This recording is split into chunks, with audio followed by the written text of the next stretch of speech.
Eu acho que podemos considerar o dia 30 de maio como o dia da independência Swift, porque a cantora Taylor Swift conseguiu algo que ela já vinha lutando há muito tempo para se tornar realidade, ser a detentora de 100% do seu trabalho lançado ao longo de quase 20 anos de carreira. Sim, ela recuperou as suas masters. Nesse vídeo eu vou explicar para vocês o que é que isso significa, como foram as negociações para isso se tornar realidade e também relembrar toda essa história para quem ainda é um pouquinho perdido e não acompanha tão avidamente a Taylor. Oi, meu nome é Dan. E aí galera, tudo bem com vocês? Sejam muito bem-vindos a esse canal. Aqui a gente fala sobre cultura pop nos mais variados assuntos, então assim, deixa um like se chegou aqui, se é a sua primeira vez se inscreve, você não vai se arrepender. Tô sempre tentando postar conteúdo e fazer com que esse canal cresça, então dá uma olhadinha aqui no conteúdo que eu tenho, mas vamos agora falar sobre esse momento da Taylor Swift. A primeira coisa que a gente precisa entender é o que são masters, o que é que isso significa, por que a Taylor ficou feliz em recuperá-las. Quer dizer que sem essas masters ela não tem direito a nada das músicas que ela gravou? Não é bem assim. A Taylor Swift ela compôs todo o seu trabalho. Algumas músicas, por exemplo, ela compôs sozinha. Então pensem, por exemplo, que ela é dona da receita de um bolo. Ela pode performar essas músicas, ela pode estar cantando normalmente, pode estar falando sobre elas sem nenhum problema. Mas ela não era a dona do bolo completo, desse bolo já decorado e embalado. Quem era dono disso era a gravadora que tinha as masters. As masters nada mais são do que direitos comerciais. Então, por exemplo, digamos que alguma música da Taylor vai passar em um filme, vai passar num comercial de algum político ou algo do tipo.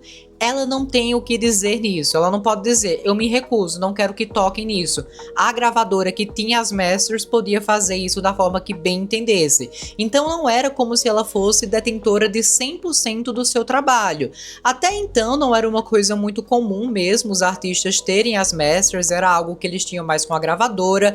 A Taylor de certa forma estava já conformada com isso, mas tudo mudou em 2019, quando a sua primeira gravadora, ela foi a primeira artista deles, assinou quando apenas era uma adolescente, a Big Machine Records. Ela foi vendida e quem a comprou foi um homem chamado Scooter Braun. O Scooter Braun é um grande empresário da música, ele já trabalhou com artistas como Justin Bieber, Ariana Grande, tem uma parceria com a Hybe, que é aquele grande conglomerado do K-pop que lançou grupos como BTS, por exemplo. Então ele já tinha uma certa influência e terminou com a sua gravadora comprando o catálogo da Taylor Swift. E isso foi um problema para ela, porque vamos primeiro explicar a relação que ela tinha com o Scooter. Em 2016, e eu sinto que muitos aqui sabem sobre isso, acho que até seria um vídeo legal, a Taylor passou por um mega cancelamento por conta de uma suposta ligação entre ela e o Kanye West, que ele iria lançar a música Famous, na qual ele dizia na letra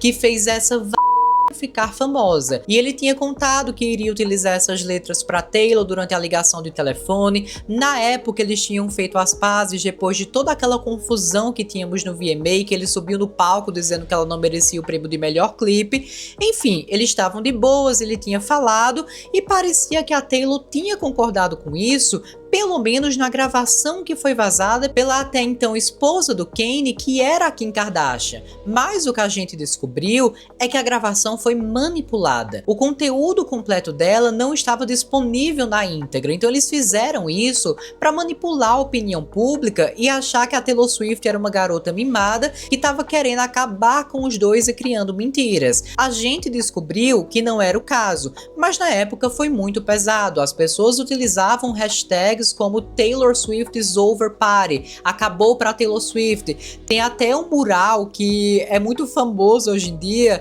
de um cara que na época pichou dizendo que a carreira dela tinha morrido. E olha só onde ela tá hoje em dia. Então foi toda uma questão, foi um dos momentos assim que mais chamaram a atenção na cultura pop recente. E foi graças a esse cancelamento, inclusive, que depois ela voltou com o Reputation, que era um álbum mais pesado.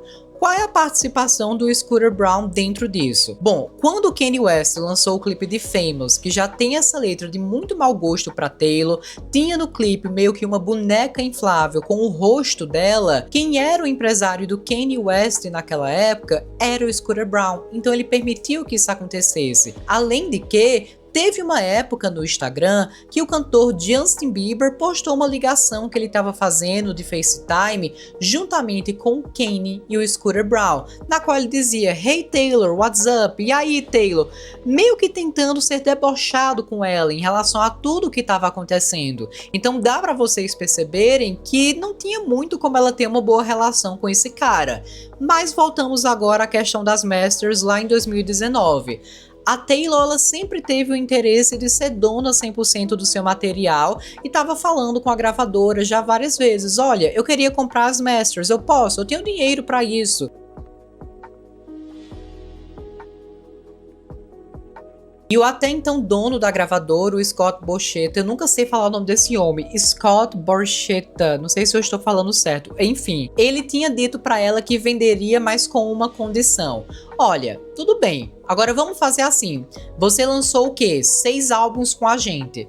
Pra você conseguir a master de cada um, você vai ter que lançar um álbum novo. Então, quer do seu primeiro álbum? Lança mais um álbum. Quer do segundo? Lança outro". Então, ela teria que ficar presa muito mais tempo na gravadora se quisesse essas masters. Ela teria que lançar 6 novos álbuns, seria um contrato muito maior, e ela não sabia se iria fazer isso. Então, meio que ela terminou se conformando que essas masters não seriam dela, já que era realmente um pedido muito abusivo que foi feito, mas ele terminou vendendo para o Scooter Braun, que foi uma pessoa que ela já tinha dito mais de uma vez que não queria que comprasse o seu catálogo. Ela nem sabia que estava acontecendo essa negociação e foi pega de surpresa. Então, o cara que contribuiu para o hate train, para a onda de ódio que ela passou em 2016, estava agora como detentor do seu trabalho, de um trabalho de vários anos, desde quando ela era uma adolescente, por exemplo. A Taylor, na época, postou uma longa carta falando sobre como isso tinha magoado, e foi por conta dessa questão que ela decidiu regravar os seus álbuns, as chamadas Taylor's Version. A gente teve pro Fearless, pro 1989, pro Speak Now, pro Red, que é o seu queridinho, e também o meu queridinho, mas ainda faltavam 2 regravações serem lançadas: o Reputation e o Debut, o Taylor Swift, que foi o primeiro álbum que ela lançou. Então, de certa forma, faltava ainda ela recuperar o seu nome e a sua reputação, porque cada uma dessas regravações já eram com 100% dos direitos para ela. Quando ela assinou com outra gravadora, ela já tinha feito no contrato uma cláusula que tudo que ela fosse lançando, as masters pertenciam 100% a ela. A gravadora tinha, obviamente, uma participação nos lucros, mas era um contrato diferenciado. A gente avança um pouquinho no tempo, chegamos em 2020, e naquela época o Scooter decidiu vender o catálogo da Taylor que ele tinha comprado um ano antes. Ele vendeu para Shamrock Records, que é meio que uma empresa de capital privado, mas mesmo assim ele ainda tinha uma participação nos lucros, e de início ele disse que queria vender para Taylor, mas segundo ele numa entrevista, ela se recusou porque ele queria que ela assinasse um NDA, um Non-Disclosure Agreement, um contrato de confidencialidade. Ela não poderia falar sobre o que estava acontecendo e provavelmente não poderia falar mal desse cara, não poderia mencionar o nome dele de forma negativa, sendo que ele causou todo esse mal-estar para ela. Então, naquele momento, ela se recusou, até tentou olhar se podia negociar com a Shamrock Records, mas ela sabia que o Scooter ainda iria continuar ganhando dinheiro, então ela deixou isso para lá. Foi passando o tempo, cada regravação foi sendo lançada e nada do Reputation, nada do Debut. A gente que é Swift é muito iludido, então qualquer coisa que a Taylor fosse fazer, a gente já dizia: meu Deus, ela vai lançar, vai anunciar o Reputation. A gente achava até que no show aqui do Brasil ela iria anunciar o álbum, mas agora vocês vão ver que isso estava longe de acontecer, era praticamente impossível. A Taylor, depois de um tempo, foi contactada pela Shamrock Records, que disse que sim, queria vender para ela 100% do catálogo, dessa vez sem a participação do Scooter. Então foram longos meses de negociação para eles entrarem numa decisão. Inclusive, no dia de hoje, saiu até uma notícia falsa dizendo que o Scooter teve participação nisso, de ajudar nessa venda, mas a equipe da Taylor desmentiu, dizendo que foi algo feito apenas entre os executivos dessa Shamrock e a equipe da própria Taylor. Foi assim que ela conseguiu recuperar suas masters, ser a detentora cantora de 100% do seu trabalho em todos os sentidos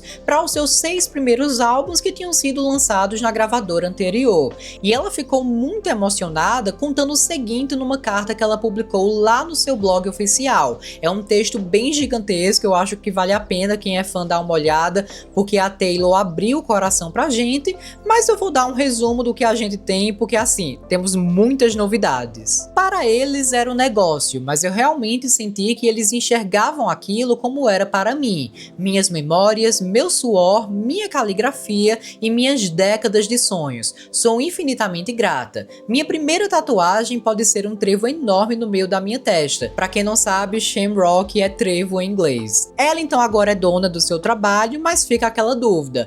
Tá, mas e as regravações? Quer dizer que morreu então o Reputation Taylor's Version, o debut Taylor's Version? Ela falou que não é bem assim, que ainda há uma probabilidade desses álbuns serem regravados, dessas regravações irem mesmo para o público.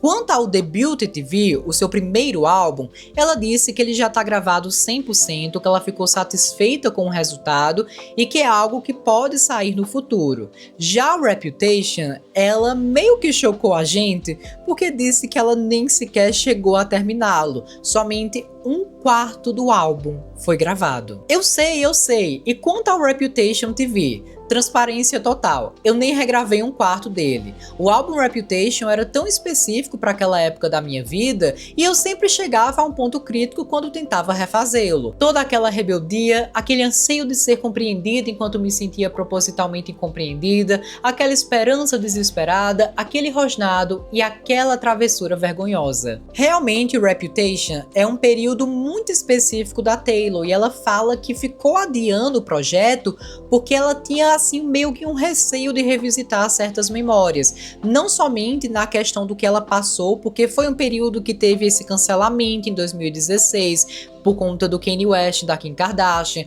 É o álbum que a gente vê o início do relacionamento dela com o Joe, que foi um namoro que ela teve durante 6 anos e foi toda uma questão para Taylor. Deu para ver que foi algo que machucou o seu coração e a gente consegue compreender isso. E também na questão da imagem, da sonoridade, da capa. Eu lembro que muitas vezes as pessoas diziam, como é que ela vai recriar uma capa pro Reputation? Meio que vai ser impossível ela conseguir isso. E a Taylor tinha ciência dessa questão. Ela disse que de todos os álbuns que ela poderia regravar, esse é o que ela tinha mais medo, porque ela não sentia que tinha como melhorá-lo dentro do estúdio. E nesse caso, assim, eu vou ter que concordar com ela. Mas ela chegou a gravar algumas canções e as From the Vault. As From the Vault, para quem não é fã, são músicas que ela gravou na época que esses álbuns tinham saído, tinha escrito, mas elas terminaram não entrando na tracklist oficial por algum motivo, seja porque não era o momento adequado, porque ela sentia que não ia combinar, ia ficar meio destoante. Então cada regravação que a gente tinha, nós tínhamos essas músicas do cofre. Ela falou que já gravou as Reputation, que são muito boas por sinal, então provavelmente o que ela pode fazer é lançar essas From the Vault. Ela não deixou claro se não vai lançar nunca mais Reputation Taylor's Version, mas por essa carta deu a entender que ela somente deve lançar uma versão com as From the Vault, o que assim, pra mim, eu já tô 100% satisfeito, porque eu concordo, não precisa mexer com as músicas originais, as outras que a gente ainda não conhece, lança porque por favor a gente queria ver o que você guardou naquela época. Mas basicamente é isso que nós temos e a Taylor não descartou a possibilidade dessas regravações, mas ela disse que agora vai estar tudo sendo lançado sobre uma nova perspectiva. Se ela lançava até então por uma obrigação, por algo que era feliz porque ela estava recuperando o seu trabalho, mas fazia com que automaticamente ela lembrava o motivo de estar lançando essas regravações, agora se ela lançá-las, vai ser por pura vontade e por comemoração.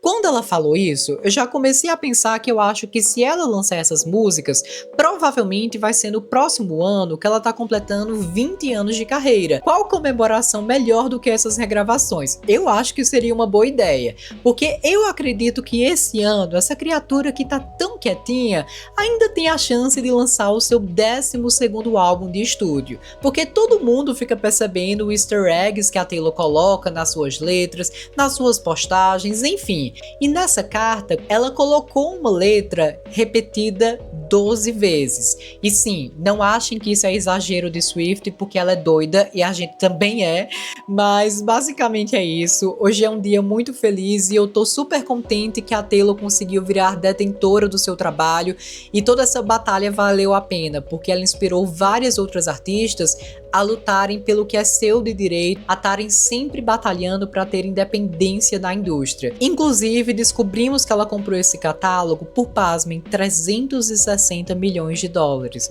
Um valor muito pequeno se a gente for ver que, por exemplo, com a sua turnê da The Eras, ela arrecadou mais de 2 bilhões de dólares. Ela não estava se importando com dinheiro aqui, não estava se importando com valor, mas apenas com recuperar a sua arte. Eu acho que essa é a melhor prova contra aqueles argumentos que os haters ficam dizendo, que ela somente quer saber de dinheiro. Ela não estava pensando nisso agora, ela só pensou em recuperar o que é seu, recuperar várias Taylors ao longo dos anos, e agora estão 100% na sua mão.